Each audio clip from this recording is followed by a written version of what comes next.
जय हिंद बच्चों। स्वागत है आप सबका अपने इस प्लेटफॉर्म फिजिक्स गुरुकुल पे। जैसा कि पिछली वीडियो में फिजिक्स के चैप्टर नंबर फर्स्ट जो कि वैद्युत आवेश तथा क्षेत्र था, उसके हम बहुविकल्पी प्रश्नों को करा रहे थे और उस वीडियो में हम 5 क्वेश्चन कराए थे। अब इस अगले वीडियो में क्वेश्चन नंबर 6 से बहुविकल्पी प्रश्नों को कंटिन्यू करते हैं। तो प्रश्न नंबर 6 है, दो बिंदु आवेश K1 परावैद्युतांक वाले माध्यम में रखे हैं, उनके मध्य लगने वाला बल F है। यदि माध्यम का परावैद्युतांक बदलकर K2 हो जाए तब इनके मध्य बल कितना होगा। 4 ऑप्शन दिए हैं, चारों ऑप्शन में से आपको करेक्ट ऑप्शन चूज करना है। तो आइए इस प्रश्न को हल करते हैं। तो देखिए बच्चों, जैसा जैसा क्वेश्चन में कहता जाता है वैसे वैसे हम लोग बनाते हैं और करते हैं। सबसे पहले क्या बोला है कि दो बिंदु आवेश K1 परावैद्युतांक वाले माध्यम में रखे गए हैं, यानी कि सबसे पहले दो बिंदु आवेश हमें बनाना पड़ेगा। तो बना लेते हैं। ये है, मान लेते हैं कि ये एक बिंदु आवेश है, इसको हम मान लेते हैं Q1, और दूसरा बिंदु आवेश है, इसको मान लेते हैं Q2, और इन दोनों के बीच की दूरी हम मान लेते हैं R। डिस्टेंस क्या मान लेते हैं? R। और इन दोनों आवेशों के बीच माध्यम जो भरा गया है वो बोल रहा है क्वेश्चन के अकॉर्डिंग K1 परावैद्युतांक। देखिए, किसी भी माध्यम का कोई न कोई एक परावैद्युतांक होता है, और इस क्वेश्चन में जो माध्यम दोनों आवेशों के बीच भरा गया है उसका परावैद्युतांक K1 दिया है। तो इन दोनों आवेशों के बीच में जो माध्यम है वो K1 परावैद्युतांक भरा हुआ है। अब इस दोनों आवेशों के बीच में जो लगने वाला बल है वो क्वेश्चन के अकॉर्डिंग दे दिया F। तो इन दोनों के बीच लगने वाला बल निकालते हैं। तो कूलाम के नियम से दोनों के बीच में लगने वाला बल F बराबर होता है K Q1 Q2 अपान में R स्क्वायर। यहाँ पर ये जो K1 है, K है, ये स्मॉल k है, और यहाँ पर जो परावैद्युतांक K1 दिया है वो बड़ा वाला K1 है, कैपिटल K1। और इस स्मॉल k को हम ऐसे भी लिखते हैं 1/4 पाई एप्सिलॉन नॉट। और यहाँ पर अगर कोई माध्यम दिया रहता है, जैसा कि यहाँ पर माध्यम का परावैद्युतांक दिया है K1, तो यहाँ पर माध्यम का परावैद्युतांक K1 रख देते हैं, और इनटू में क्या है Q1 Q2 अपान में R स्क्वायर। इसको इक्वेशन नंबर क्या मान लेते हैं? फर्स्ट। अब क्वेश्चन में कह रहा है कि यदि माध्यम का परावैद्युतांक बदलकर K2 हो जाए तब इनके मध्य बल कितना होगा। तो देखिए, आवेश तो वही है, बस माध्यम का परावैद्युतांक बदल रहा है। तो हम ये मान लेते हैं कि ये केस नंबर फर्स्ट है। और केस नंबर सेकंड में कह रहा है कि वही दोनों के दोनों बिंदु आवेश हैं Q1 और Q2, और वही उनके बीच की दूरी वही है, सेम टू सेम।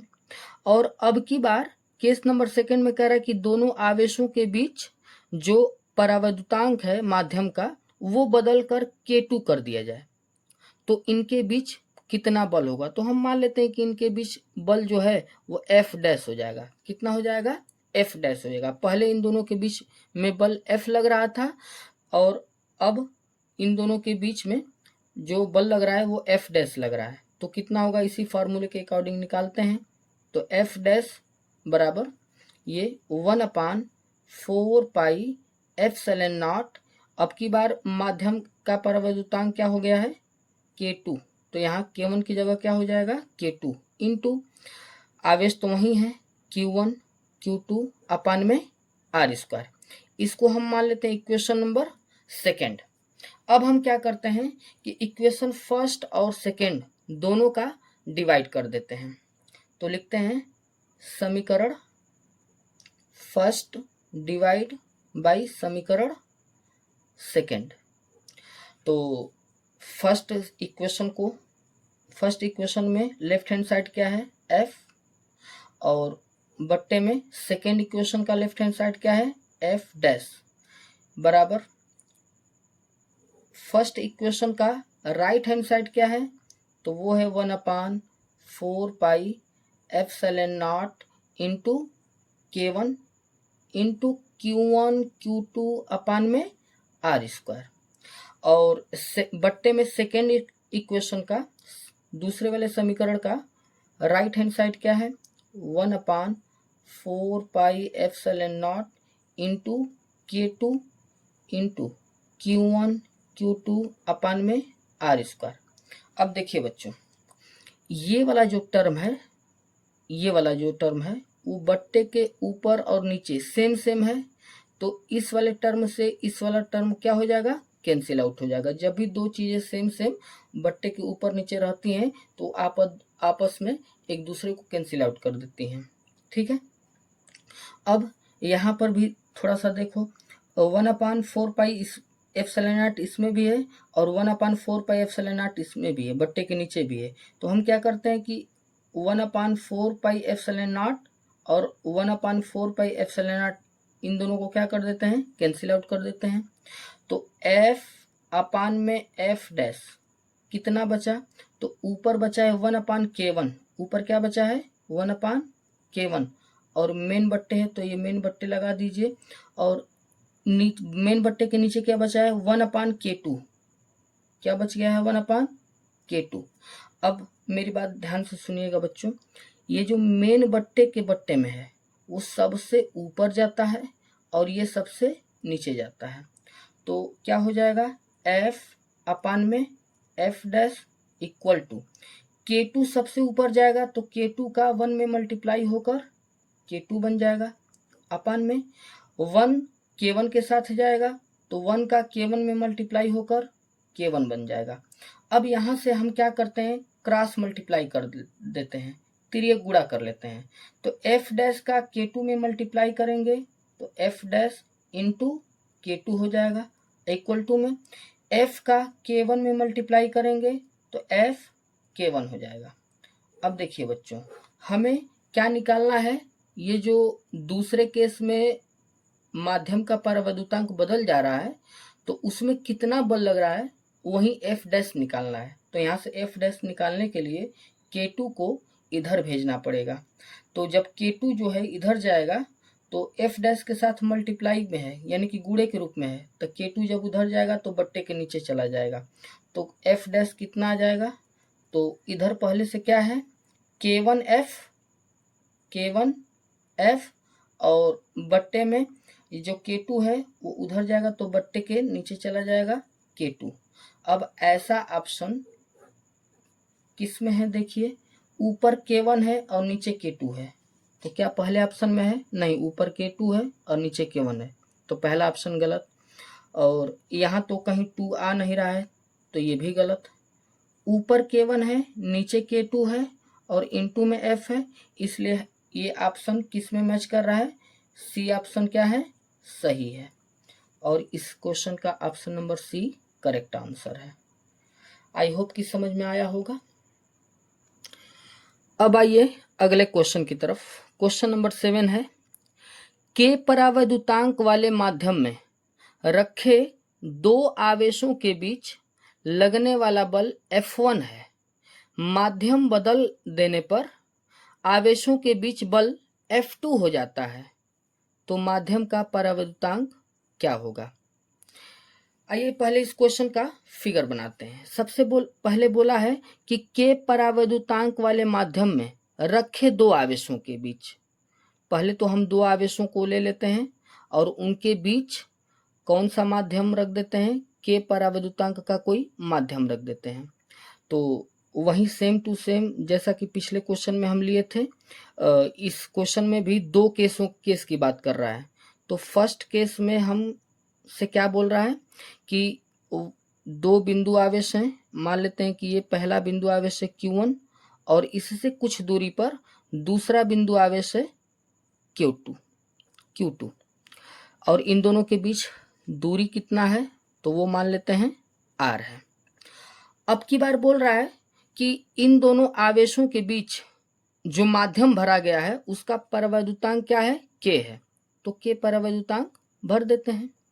और इनके बीच लगने वाला बल कितना है, वो है F1। तो कूलाम के नियम से दो आवेशों के बीच लगने वाला बल F1 निकाल लेते हैं।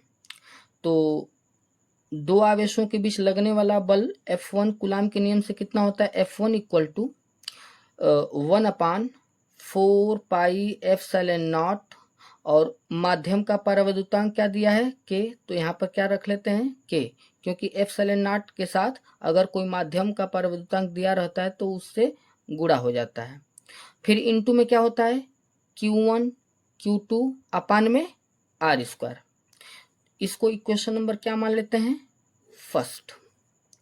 अब केस नंबर सेकेंड में कह रहा है कि माध्यम बदल देने पर, यानी कि ये जो दोनों के दोनों आवेश हैं इनके बीच जो माध्यम भरा गया है उसका परावैद्युतांक क्या है, K है। अब केस नंबर सेकेंड में कह रहा है कि वहीं दोनों के दोनों आवेश रहेंगे Q1 और Q2 और उनके बीच की दूरी भी वहीं सेम टू सेम रहेगी R। अब की बार माध्यम, इन दोनों के बीच में जो माध्यम भरा जा रहा है वो बदल दिया जा रहा है। तो एक बात बताइए, क्या माध्यम बदलने पर उसका परावैद्युतांक बदलेगा, नहीं बदल जाएगा। तो मान के चलिए कि उसका परावैद्युतांक K से K डैश हो गया, उसका परावैद्युतांक कितना हो गया, K डैश हो गया। तो उनके बीच लगने वाला बल क्वेश्चन के अकॉर्डिंग कह रहा है कि माध्यम बदल देने पर, यानी कि हमने माध्यम बदल दिया, अब माध्यम क्या ले लिया, K डैश ले लिया, तो आवेशों के बीच लगने वाला बल कितना हो जाता है, F2 हो जाता है। यानी कि इन दोनों आवेशों के बीच लगने वाला बल अब की बार F2 हो जाता है माध्यम बदल देने पर। तो बोल रहा है कि माध्यम का परावैद्युतांक कितना होगा, यानी कि ये जो माध्यम का परावैद्युतांक है K डैश दूसरे केस में वही हमें निकालना है।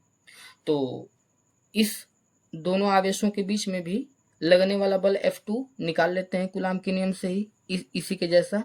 तो F2 बराबर हो जाएगा क्या, 1/4 पाई एप्सिलॉन नॉट इंटू, अब की बार क्या हो जाएगा, K डैश हो जाएगा। अब की बार माध्यम का परावैद्युतांक K डैश हो गया है तो यहाँ पर K डैश रख देंगे और इंटू में Q1 Q2 अपान में R²। अब इसको इक्वेशन नंबर सेकेंड मान लेते हैं। अब फिर से क्या करते हैं कि इक्वेशन फर्स्ट और सेकेंड का आपस में भाग करते हैं। तो समीकरण 1 भागे समीकरण 2। तो समीकरण 1 में जो लेफ्ट हैंड साइड है वो क्या है, F1, और भाग देना है समीकरण 2 के लेफ्ट हैंड साइड F2 से भाग देना है। बराबर के इधर भी चलिए राइट हैंड साइड में, पहले बराबर के लेवल में एक बट्टे का निशान खींच दीजिएगा भाग करने के लिए। तो समीकरण 1 का राइट हैंड साइड क्या है, तो वो है 1/4 pi epsilon not into K, into में क्या है Q1 Q2 अपान में R², और भाग देना है किससे, तो समीकरण 2 के राइट हैंड साइड से भाग करिए, 1/4 pi epsilon not into K dash, और इंटू में क्या है Q1 Q2 अपान में R²। ये अब फिर से वही बात जैसा कि पिछले क्वेश्चन में बताए हैं कि जब भी बट्टे के ऊपर और नीचे सेम चीज रहती है तो आपस में कैंसिल आउट हो जाती है। तो ये पूरा का पूरा एक डब्बे में बंद कर दिए हैं और नीचे वाला भी पूरा का पूरा डब्बे में बंद कर दिए हैं। तो ये वाला डब्बा और ये वाला डब्बा सेम है ऊपर नीचे, तो आपस में क्या हो जाएगा, एक दूसरे को कैंसिल आउट कर देगा। अब आइए यहाँ भी जो चीज सेम है बट्टे के ऊपर और नीचे उसको भी डब्बे में बंद कर लीजिए। तो देखिए इतना और इतना, ये इसमें से K को और इसमें से K डैश को छोड़कर जो डब्बे में बंद किए हैं बट्टे के ऊपर नीचे सेम है, तो इससे ये भी क्या हो जाएगा, कैंसिल आउट हो जाएगा। अब जो बचा है उसको नोट डाउन करिए। इधर तो F1 अपान में F2 बचा है, तो नोट डाउन कर लीजिए F1 बट्टे में F2 बराबर, इधर जो बचा है पहले तो ही बराबर के लेवल में मेन बट्टे का निशान है, तो मेन बट्टे का निशान खींच लीजिए। बट्टे के ऊपर क्या बचा है 1/k, क्या बचा है 1/k, और बट्टे के नीचे क्या बचा है 1/k डैश, 1/k डैश। अब यहाँ पर मैंने पिछले क्वेश्चन में क्या बतलाया है कि मेन बट्टे के बट्टे में कोई चीज रहे तो वो सबसे ऊपर जाती है और ये सबसे नीचे जाता है, तो क्या हो जाएगा F1 अपान में F2 बराबर, k डैश ऊपर जाएगा तो 1 में गुणा होकर k डैश ही होगा, और बट्टे के नीचे 1 नीचे आएगा k में गुणा होने तो k ही रहेगा। अब यहाँ से आप लोग तिर्यक गुणा कर लीजिए, तिर्यक गुणा करेंगे तो k डैश का F2 में गुणा होगा तो k डैश इन गुणे में F2 हो जाएगा बराबर, अब k का F1 में गुणा होगा तो क्या हो जाएगा k इंटू F1 हो जाएगा। अब हमें क्या निकालना था इस क्वेश्चन में k डैश ना, तो यहाँ से k डैश निकालने के लिए इस F2 को उधर भेजना पड़ेगा। अब जब ये F2 उधर जाएगा तो क्या हो जाएगा ध्यान दीजिएगा, k डैश बराबर, अब देखिए बराबर के इधर पहले से क्या मौजूद है k F1, और ये जो F2 है बराबर के इधर गुणे के रूप में है, तो उधर जाएगा तो बट्टे के नीचे चला जाएगा यानी कि भाग के रूप में चला जाएगा, तो अपान में क्या हो जाएगा F2 हो जाएगा। इस तरह से हमारा k डैश कितना आया F1 F2 इंटू k, ऐसा आप किस ऑप्शन में मैच कर रहा है, तो देखिए पहले ऑप्शन में F1 अपान में F2, तो देखिए ऊपर भी हमारा क्या है F1 अपान में F2, लेकिन हमारा जो k आ रहा है वो F1 के साथ आ रहा है और इसमें जो k दिया है वो F2 के साथ दिया है, इसलिए ऑप्शन नंबर ए क्या है गलत है। अगर ऑप्शन नंबर बी को देखा जाए तो ऑप्शन नंबर बी में जो F2 है वो बट्टे के ऊपर है और हमारा जो F2 आ रहा है वो बट्टे के नीचे आ रहा है, तो वैसे ही ये गलत हो गया, तो ऑप्शन नंबर बी भी क्या है गलत है। ऑप्शन नंबर सी को देखिए तो ऑप्शन नंबर सी में F1 और F2, F1 ऊपर है और F2 नीचे है, तो हमारा भी तो F1 और F2 बट्टे के ऊपर और नीचे आ रहे हैं, और जो k है वो F1 के साथ में है, तो यहाँ भी k F1 के साथ में है, इसलिए ये जो ऑप्शन है, ये जो ऑप्शन नंबर सी है ये हमारे आंसर से मैच कर रहा है, इसलिए इस क्वेश्चन का ऑप्शन नंबर सी क्या है करेक्ट आंसर है। आई होप कि समझ में आया होगा। तो आइए अगले क्वेश्चन की तरफ बढ़ते हैं। क्वेश्चन नंबर 8 है, एक निश्चित दूरी r पर स्थित दो समरूप धातु के गोलों पर आवेश +4q तथा -2q हैं। गोलों के बीच आकर्षण बल F है। यदि दोनों गोलों को स्पर्श कराकर पुनः उसी r दूरी पर रखा जाए तो उनके बीच बल क्या होगा। तो जैसा क्वेश्चन कह रहा है वैसे करते जाते हैं। सबसे पहले बोला है इस पूरे क्वेश्चन में दो समरूप धातु के गोलों की बात किया है। दो समरूप का मतलब होता है, समरूप का मतलब है समान रूप, यानी कि दो गोले हैं हमारे पास जिनका रूप एक जैसा है, मतलब कुल कहने का मतलब है कि दो सेम गोले हैं और वो किसी धातु के बने हैं, तो उन दोनों गोलों को बना लिया जाए। पहले ये पहला गोला हो गया, ये दूसरा गोला हो गया, ये पहला गोला है फर्स्ट गोला और ये सेकेंड गोला है।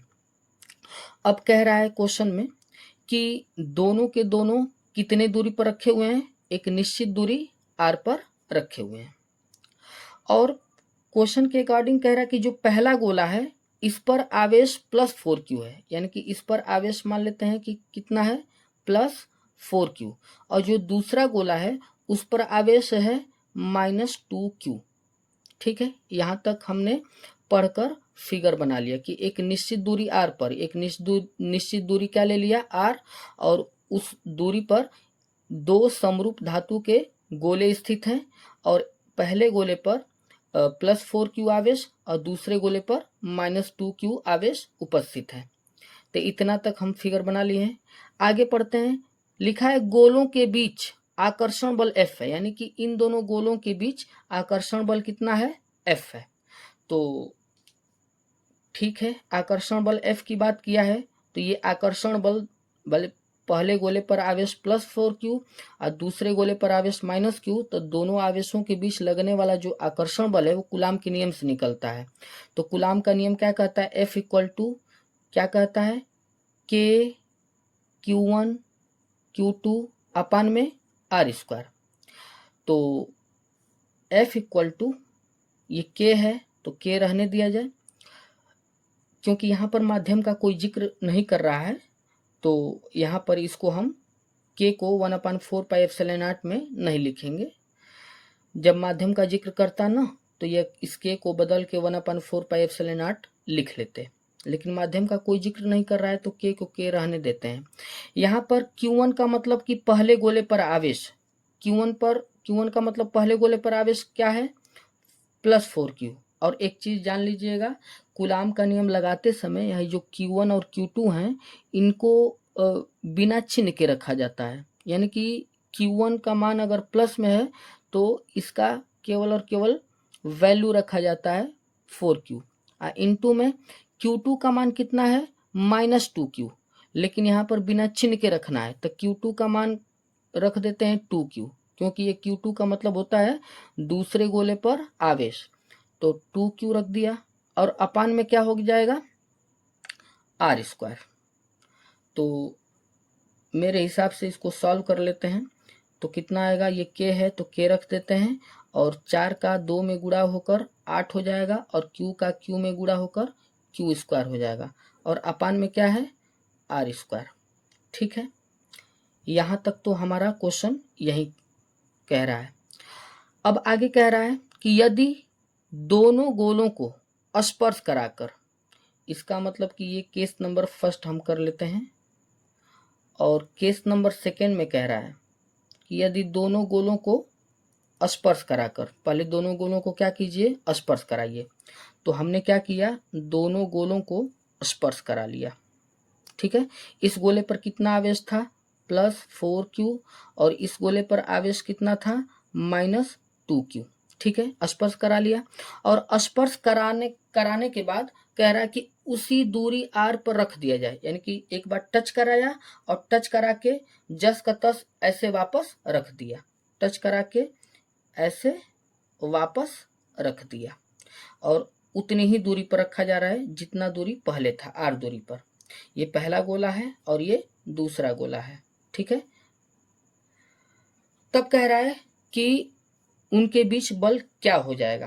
तो एक बात समझ लीजिएगा कि जब भी दोनों गोलों को स्पर्श कराएंगे, दोनों गोलों को टच कराएंगे, तो ये आवेशों का पुनर्वितरण हो जाता है। आवेशों का पुनर्वितरण का मतलब आवेश जो है वो आधे आधे हिस्सों में बट जाता है। इस टच कराने के बाद इस गोले पर, पहले गोले पर अब आवेश 4q नहीं रह जाएगा, बदल कर कुछ और हो जाएगा। क्या हो जाएगा अभी बताएंगे। और ये जो दूसरा गोला है उस पर आवेश अब 2q नहीं रह जाएगा, बदल के कुछ और हो जाएगा।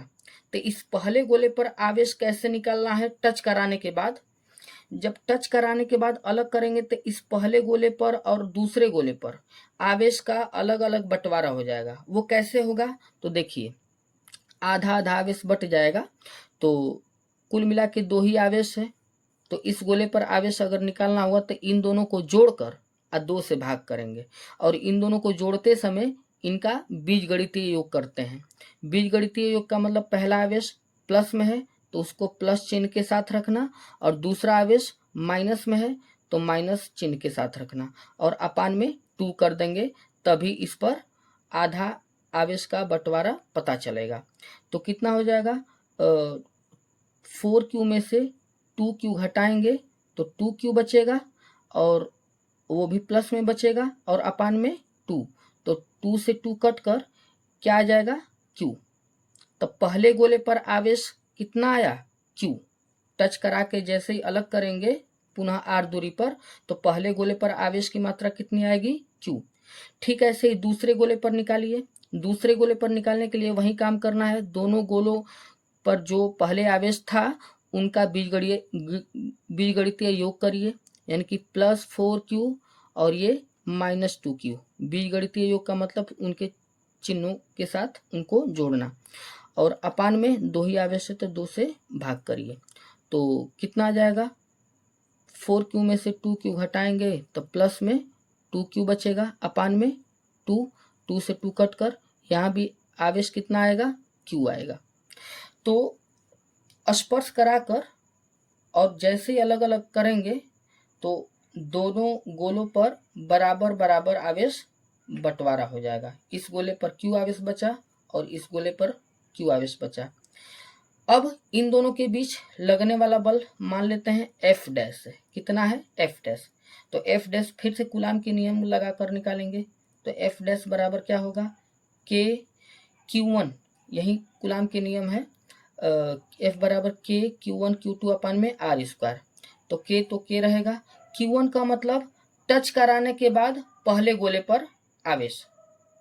तो टच कराने के बाद पहले गोले पर आवेश कितना आया है, Q इंटू।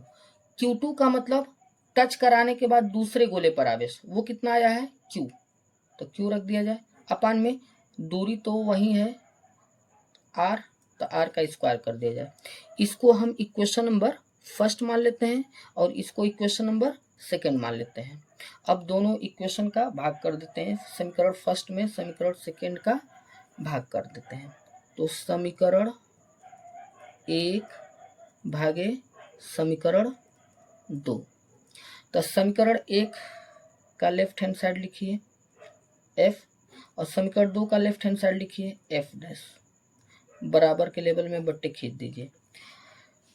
ऊपर क्या रखेंगे, समीकरण 1 का right hand side K 8q square upon में R स्क्वायर, और बट्टे के नीचे समीकरण 2 का right hand side K q square, q में q का गुणा होकर q स्क्वायर अपान में R स्क्वायर। तो K से K खत्म हो जाएगा और यहाँ R स्क्वायर से R स्क्वायर भी कैंसिल आउट हो जाएगा। तो क्या बचेगा, F अपान में F डैश इक्वल टू, बट्टे के ऊपर क्या बचेगा, 8q स्क्वायर, और बट्टे के नीचे क्या बचेगा, q स्क्वायर। तो q स्क्वायर से q स्क्वायर खत्म हो जाएगा, कैंसिल आउट हो जाएगा। तो यहाँ क्या बचेगा, F अपान में F डैश इक्वल टू, ऊपर क्या बचा 8 और नीचे क्या बचा 1। अब क्रॉस मल्टीप्लाई कर लीजिए, तिरे गुणा कर लीजिए। F डैश का 8 में गुणा करेंगे तो 8 इंटू F डैश होगा, और F का 1 में गुणा किया जाएगा तो F ही आएगा। यहाँ से F डैश की वैल्यू निकालनी है। यहाँ F डैश की वैल्यू जब निकालेंगे तो इस 8 को उधर भेजना पड़ेगा। 8 जो है F डैश के साथ गुणे के रूप में है, तो उधर जाएगा तो बट्टे के नीचे चला जाएगा। F अपान में क्या हो जाएगा, 8 है। तो ये हमारा ऑप्शन किस ऑप्शन में मैच कर रहा है, देखिए तो पहले ऑप्शन में मैच नहीं कर रहा है, दूसरे ऑप्शन में भी मैच नहीं कर रहा है, तीसरे में भी नहीं, चौथे ऑप्शन में मैच कर रहा है F अपान में 8। तो इसलिए हमारा ऑप्शन नंबर क्या हो जाएगा, D करेक्ट ऑप्शन हो जाएगा। अब आइए अगले क्वेश्चन की तरफ। क्वेश्चन नंबर 9 है, दो बिंदु आवेशों को वायु में एक निश्चित दूरी पर रखने पर उनके मध्य 80 न्यूटन का बल कार्य करता है। जब इन्हीं आवेशों को एक परावैद्युत माध्यम में इतनी ही दूरी पर रखा जाता है तो इन पर 8 न्यूटन का बल कार्य करता है। माध्यम का परावैद्युतांक कितना होगा। तो आइए जैसा जैसा क्वेश्चन कहता जाता है वैसे वैसे हम लोग करते जाते हैं। सबसे पहले बोला कि दो बिंदु आवेशों को, तो दो बिंदु आवेश बना लेते हैं। ये है हमारा दो बिंदु आवेश। पहला बिंदु आवेश को Q1 मान लेते हैं और दूसरे बिंदु आवेश को Q2 मान लेते हैं। और बोल रहा है कि वायु में, यानी कि इन दोनों को कहाँ पर रखा गया है, एयर में रखा गया है, यानी कि वायु में रखा गया है।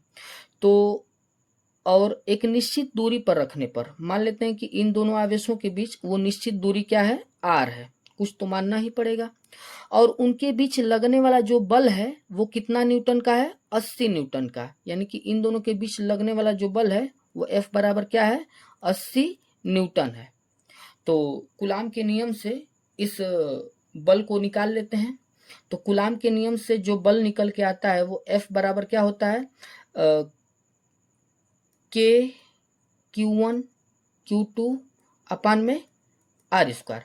और इस जैसा कि इस क्वेश्चन में माध्यम का जिक्र किया है ना, तो इसके को चेंज करके हम ऐसे भी लिख सकते हैं F बराबर 1/4 pi epsilon not into Q1 Q2 अपान में R स्क्वायर।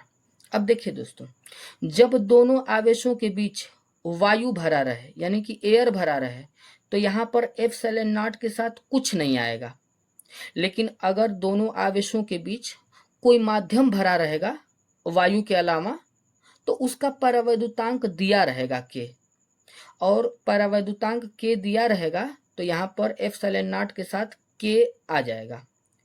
लेकिन हमारे इस क्वेश्चन में केस नंबर फर्स्ट में बात कर रहा है कि ये दोनों के दोनों आवेश कहाँ पर रखे गए हैं, वायु में रखे गए हैं। तो जाहिर सी बात है कि एयर में रखा जाएगा, वायु में रखा जाएगा, तो एप्सिलॉन नॉट के साथ कुछ नहीं आएगा। ठीक है। और क्वेश्चन के अकॉर्डिंग ये जो बल है वो कितना न्यूटन दिया है, 80 न्यूटन। तो यहाँ पर F की जगह कितना रख लेते हैं, 80 रख लेते हैं बराबर।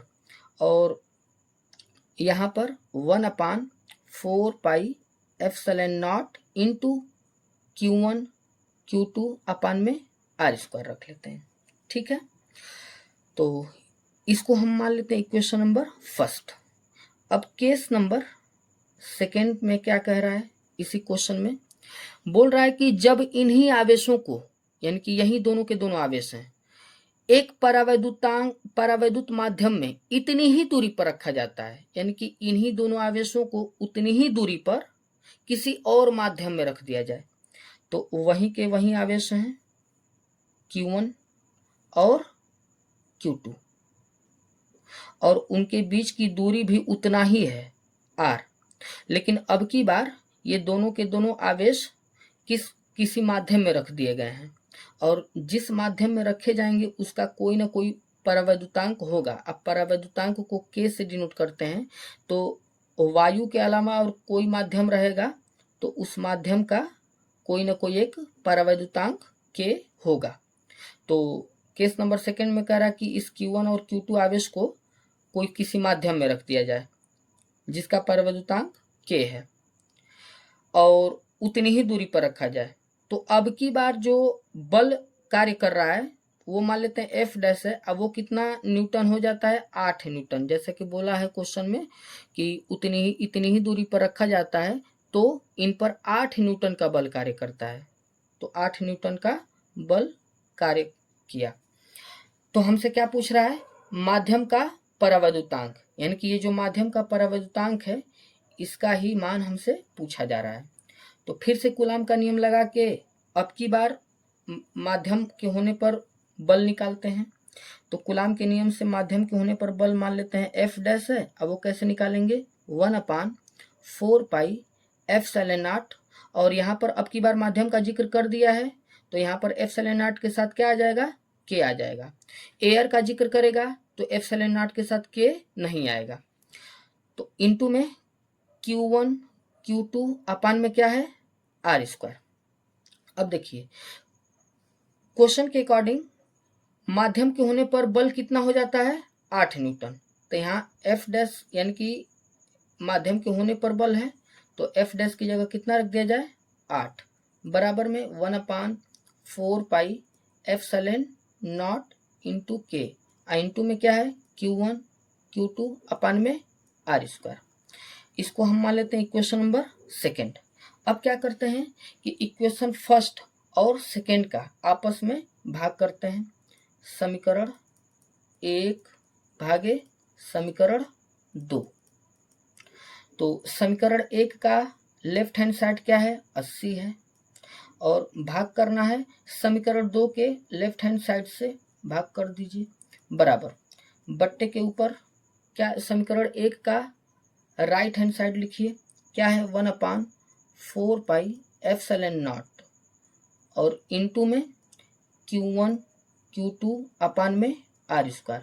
अब बट्टे के नीचे क्या है 1/4 पाई एप्सिलॉन नॉट इनटू में K और साथ में क्या है Q1 Q2 अपान में R स्क्वायर। अब यहाँ फिर से ध्यान दीजिए, मेन बट्टे यही है, तो मेन बट्टे के ऊपर जो जो सेम चीज है पहले उसको डब्बे में बंद करिए। ये चीज और ये चीज सेम है, तो ऊपर का डब्बा और नीचे का डब्बा सेम है, तो ये डब्बे से डब्बे क्या हो जाएगा, कैंसिल आउट हो जाएगा। यहाँ भी देखिए 1/4 पाई एप्सिलॉन नॉट सेम है, और यहाँ भी 1/4 पाई एप्सिलॉन नॉट क्या है, सेम है, तो इस डब्बे से ये डब्बे कैंसिल आउट हो जाएंगे। तो बचा क्या, ऊपर ये दोनों के दोनों कट जाएंगे, 8 एकम 8 और 8 दहा में 80, तो ऊपर क्या बचा 10 और नीचे क्या बचा 1। अब इधर चलिए, बट्टे के ऊपर ये पूरा का पूरा चीज कैंसिल आउट हो गया है, तो बट्टे के ऊपर मेन बट्टे के ऊपर क्या बचा है 1, और मेन बट्टे के नीचे क्या बचा है 1/k बचा है। क्या बचा है 1/k बचा है। अब मेरी बात ध्यान से सुनिएगा, मेन बट्टे में जो कुछ रहता है वो सबसे ऊपर चला जाता है, मेन बट्टे में जो कुछ है वो सबसे ऊपर चला जाएगा। तो यहाँ पर क्या बचेगा 10/1 इक्वल टू, ये k सबसे ऊपर जाएगा तो k का 1 में गुणा होकर k बन जाएगा और बट्टे में 1। अब देखिए दोनों तरफ बट्टे के नीचे 1 आ गया है, जिसकी कोई ज़रूरत नहीं है। अगर बट्टे के नीचे अगर 1 आ जाता है इसको हम छुपा भी सकते हैं। तो यहाँ से k बराबर क्या निकलेगा 10, k बराबर क्या निकलेगा 10, जैसा कि कौन से ऑप्शन में मैच कर रहा है, बी वाले ऑप्शन में मैच कर रहा है, इसलिए इस क्वेश्चन का ऑप्शन नंबर क्या हो जाएगा, बी करेक्ट आंसर हो जाएगा। अब इस वीडियो का लास्ट क्वेश्चन नंबर 10, निर्वात की विद्युतशीलता का मात्रक है। 4 ऑप्शन दिए हैं, हमें इन ऑप्शन में से सही ऑप्शन चूज करके बताना है कि निर्वात की विद्युतशीलता का मात्रक क्या होता है। तो देखिए पहले कॉन्सेप्ट को समझते हैं। हमने पढ़ा है थ्योरी में कूलाम का नियम। कूलाम का नियम ये कहता है कि अगर हमारे पास एक बिंदु आवेश Q1 है और इससे कुछ दूरी पर यानी कि r दूरी पर एक दूसरा बिंदु आवेश Q2 है, तो दोनों आवेशों के बीच एक बल लगता है जिसको हम वैद्युत बल बोलते हैं। और वो जो वैद्युत बल होता है वो कितना होता है, तो वो होता है F = 1/4 pi epsilon not into Q1 Q2 अपान में R स्क्वायर। हाँ, बशर्ते ये दोनों के दोनों आवेश कहाँ पर रखे गए हों, एयर में। तब इसमें F जो होता है वो वैद्युत बल होता है, और इसमें Q1 का मतलब होता है पहला आवेश, Q2 का मतलब होता है दूसरा आवेश, R का मतलब होता है दोनों आवेशों के बीच दूरी, और यहाँ पर एप्सिलॉन नॉट जो होता है ना वो होता है निर्वात की विद्युतशीलता। इसी एप्सिलॉन नॉट को क्या बोलते हैं, निर्वात की विद्युतशीलता बोलते हैं, निर्वात की विद्युतशीलता बोलते हैं। और इसी विद्युतशीलता का यानी कि निर्वात की विद्युतशीलता का मात्रक हमसे पूछा है। तो सबसे पहले इस फार्मूले से ना इस एप्सिलॉन नॉट का वैल्यू निकालेंगे, एप्सिलॉन नॉट का मान निकालेंगे, और जब मान निकल के आएगा तो उसके अकॉर्डिंग हम मात्रक निकालेंगे। तो इसको हम ऐसे भी लिख सकते हैं, F = 1 का Q1 Q2 में मल्टीप्लाई करेंगे तो Q1 Q2 आ जाएगा, और बट्टे के नीचे 4 पाई एप्सिलॉन नॉट का R स्क्वायर में मल्टीप्लाई करेंगे तो 4 पाई epsilon not into R square. हमने इस स्टेप में और कुछ नहीं किया है, बस ऊपर का ऊपर गुणा किया है, नीचे का नीचे गुणा कर दिया है। अब आगे देखिए, अब क्या करते हैं कि बट्टे में 1 करके तिर्यक गुणा कर लेते हैं। तो 4 पाई epsilon not into R square का F के साथ मल्टीप्लाई करेंगे तो क्या हो जाएगा, 4 पाई epsilon not into R square into F हो जाएगा। अब बराबर के इधर इसका 1 का Q1 Q2 में मल्टीप्लाई करेंगे तो Q1 Q2 हो जाएगा। अब यहाँ से हमें किसकी वैल्यू निकालनी है, एप्सिलॉन नॉट की वैल्यू निकालनी है। तो एप्सिलॉन नॉट की अगर वैल्यू निकालनी है तो इसको इधर ही रोक लेते हैं, और एप्सिलॉन नॉट के साथ जितने चीज़ है सब गुणे के रूप में है उसको उधर भेज देते हैं। क्या क्या चीज़ है, एक 4 पाई है, एक आर स्क्वायर है, एक एफ है, और ये 4 पाई आर स्क्वायर एफ है जो एप्सिलॉन नॉट के साथ सब के सब गुणे के रूप में है, तो उधर जाएगा तो भाग के रूप में चला जाएगा, मतलब बट्टे के रूप में चला जाएगा, तो उधर भेज देते हैं। बराबर के उधर पहले से क्या लिखा हुआ है, Q1 Q2, और अपान में ये कहाँ चला जाएगा, 4 पाई आर स्क्वायर इंटू एफ। अब एप्सिलॉन नॉट का सूत्र तो मिल गया, अब यहाँ से इसका मात्रक लिखते हैं। तो एप्सिलॉन नॉट का मात्रक अगर लिखना है हमें तो क्या करना पड़ेगा, भाई बट्टे है तो बट्टे खींच लीजिए, ऊपर Q1 का मात्रक रखना पड़ेगा और Q2 का मात्रक रखना पड़ेगा। Q1 क्या है, पहला आवेश, और Q2 क्या है, दूसरा आवेश। तो हैं तो दोनों के दोनों आवेश ही, और आवेश चाहे पहला हो चाहे दूसरा हो, हमेशा उसका मात्रक होता है कूलाम। क्या होता है, कूलाम। तो यहाँ पर कूलाम, और पहले आवेश का मात्रक भी कूलाम, और गुणे दूसरे आवेश का मात्रक भी क्या हो जाएगा, कूलाम। और बट्टे के नीचे ये जो 4 पाई है ना, एक प्रकार का संख्या है, और संख्याओं का कोई मात्रक नहीं होता है, इसलिए मात्रक लिखते समय 4 पाई का मात्रक नहीं लिखेंगे।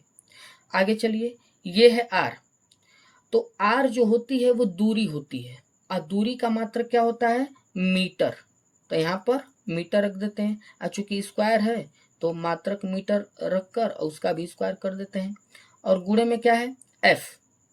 एफ जो होता है वो बल होता है, वैद्युत बल। तो वैद्युत बल एक प्रकार का बल ही है, और किसी भी टाइप का बल हो, सबका मात्रक न्यूटन होता है, तो इस बल का मात्रक क्या रख देते हैं, न्यूटन।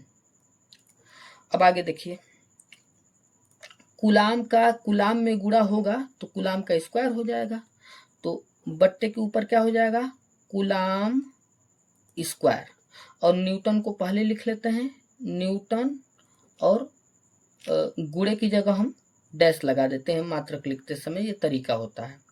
और मीटर स्क्वायर है तो मीटर स्क्वायर लिख लेते हैं। ऑप्शन में जो एप्सिलॉन नॉट का मात्रक दे रखा है ना, वो इस रूप में नहीं दे रखा है, यानी कि बट्टे के रूप में नहीं दे रखा है।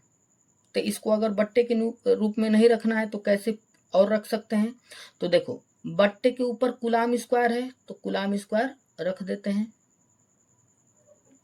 और इस न्यूटन को जब ऊपर लेके जाएंगे बट्टे के ऊपर, तो देखिए न्यूटन के पावर में 1 छुपा हुआ है, तो इसको बट्टे के ऊपर लेके जाएंगे तो क्या हो जाएगा, न्यूटन के पावर में -1 हो जाएगा, क्योंकि बट्टे के नीचे से कोई चीज ऊपर जाती है तो उसके पावर का चिन्ह बदल जाता है। न्यूटन के पावर में 1 छुपा था तो 1 जो है वो प्लस में था, इसको ऊपर लेके जाएंगे तो उसका पावर का चिन्ह बदल कर माइनस में हो जाएगा, -1 हो जाएगा। और फिर ये डैश है तो डैश को रखिए या ना रखिए कोई फर्क नहीं पड़ता है। अब मीटर स्क्वायर को भी बट्टे के ऊपर लेके जाना है, इसके बट्टे के ऊपर में कूलाम स्क्वायर के लेवल में लेके जाना है। तो जब मीटर स्क्वायर को बट्टे के ऊपर लेके जाएंगे तो देखिए मीटर के पावर में 2 है, तो ये भी जब ऊपर जाएगा तो पावर का चिन्ह बदल के -2 हो जाएगा, तो मीटर के पावर में क्या हो जाएगा, -2। तो इस तरीके से हमारा ये एप्सिलॉन नॉट का क्या आया, मात्रक निकल के आया है। और ऐसा मात्रक किस ऑप्शन में दिया है, मैच कर लीजिए। क्या ये ए ऑप्शन में दिया है, तो नहीं दिया है। इस ऑप्शन में ऑप्शन नंबर डी में देखिए कूलाम स्क्वायर है तो ये भी कूलाम स्क्वायर है, न्यूटन के पावर -1 है तो ये भी न्यूटन के पावर -1 है, मीटर के पावर -2 है तो ये भी मीटर के पावर -2 है। तो यही हमारा ऑप्शन नंबर क्या है, डी करेक्ट ऑप्शन है। इस क्वेश्चन का यही आंसर होगा। तो आई होप कि आज के क्वेश्चंस आप लोग को समझ में आए होंगे। आज के लिए बस इतना ही, और अगले वीडियो में फिर मिलेंगे कुछ नए क्वेश्चंस के साथ। तब तक के लिए धन्यवाद।